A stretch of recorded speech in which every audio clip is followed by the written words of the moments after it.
नमस्कार दोस्तों, स्वागत है आपका हमारे YouTube चैनल पर। दोस्तों, मेरा नाम अवनीश कुमार पांडे है। आज जो मैं आपके लिए इम्पोर्टेंट भर्ती लेके आया हूँ, यह है पोस्ट ऑफिस से। जी हाँ दोस्तों, इस समय पोस्ट ऑफिस के द्वारा नया नोटिफिकेशन निकाला जा चुका है, जिसमें यह बताया जा रहा है कि MTS, postman, assistant, mail guard के लिए यहाँ पर वैकेंसी निकाली गई है। यह वैकेंसी ऑल इंडिया कैंडिडेट के लिए निकाली गई है, चाहे वो मेल हो, फीमेल हो, किसी भी कैटेगरी में आते हो, यह फॉर्म भर सकते हैं। इस फॉर्म को भरने के लिए आपको ऑनलाइन मोड में आवेदन देना होगा। अगर आप इसमें सेलेक्ट होते हैं तो आपको फाइनली शॉर्ट लिस्टेड किया जाएगा। दोस्तों, इसका नोटिफिकेशन ऑलरेडी आउट हो चुका है।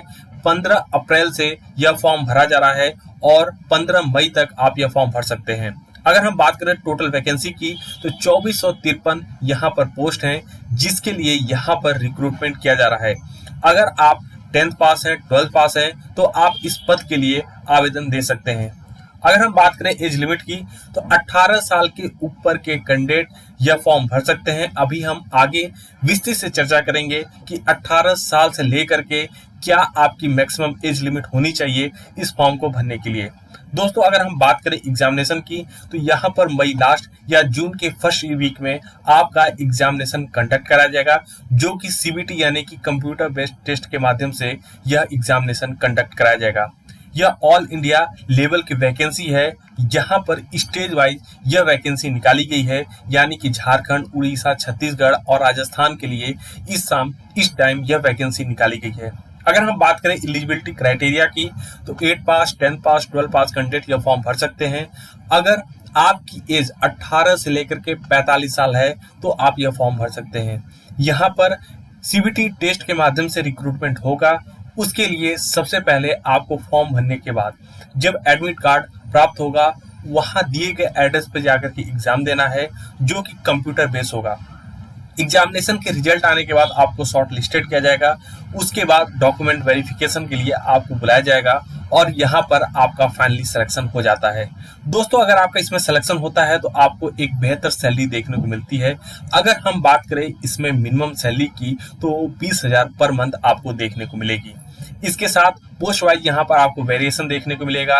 किसी पोस्ट के लिए 25,000, किसी पोस्ट के लिए 30,000, ऐसे आपको यहाँ पर वेरिएशन देखने को मिलेगा सैलरी के अंदर।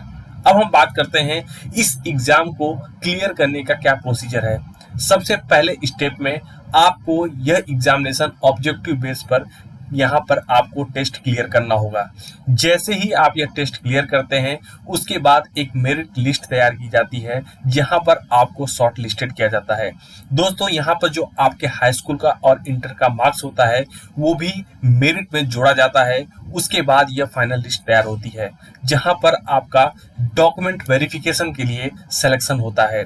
उसके बाद डॉक्यूमेंट वेरिफिकेशन होने के बाद आपको ज्वाइनिंग लेटर दिया जाता है और आप फाइनली सेलेक्ट हो जाते हैं। अगर हम बात करें एग्जामिनेशन पैटर्न की, तो यहाँ पर जो एग्जामिनेशन पैटर्न है वो बहुत नॉर्मल सा होता है। यहाँ पर जो इम्पोर्टेंट सब्जेक्ट है जिससे क्वेश्चन आते हैं, वो है math, English, general knowledge, reasoning, technical knowledge जैसे इम्पोर्टेंट सब्जेक्ट, जिसमें से 4 मेन सब्जेक्ट होते हैं: मैथ, इंग्लिश, जनरल नॉलेज और रीजनिंग। इसी में से क्वेश्चन आते हैं। हर एक सब्जेक्ट को 25 नंबर दिया जाता है, यानी कि 25 नंबर में से आपको यहाँ पर मार्क्स लाने होते हैं। जिस हिसाब से आप गेन करते हैं, उस हिसाब से आपका फाइनल लिस्ट में यहाँ पर नाम आता है। दोस्तों, इस तरह से आप ये एग्जामिनेशन दे सकते हैं। इस एग्जामिनेशन को देने के लिए सबसे पहले आपको ऑफिशियल वेबसाइट पर जाना है। ऑफिशियल वेबसाइट पर जाने के बाद वहां पर एप्लीकेशन के ऑप्शन पर क्लिक करना है। जैसे ही आप एप्लीकेशन के ऑप्शन पर क्लिक करेंगे, वहां पर आपसे आपका बेसिक डिटेल मांगा जाएगा, जैसे गांव का नाम, पिता का नाम, आपका नाम। इसके साथ साथ आधार कार्ड नंबर, मार्कशीट में जो आपने मार्क्स गेन किए हैं वो भी मेंशन करना होगा। अगर आप किसी अन्य समुदाय से बिलोंग करते हैं तो आपको कास्ट सर्टिफिकेट भी लगाना होगा। यदि आप ईडब्ल्यूएस कैटेगरी से बिलोंग करते हैं तो यहाँ पर ईडब्ल्यूएस के लिए यहाँ पर उसका भी सर्टिफिकेट लगाना होगा। उसके बाद आप थर्ड स्टेप में आते हैं, जहाँ पर आपके सामने पेमेंट का ऑप्शन आता है।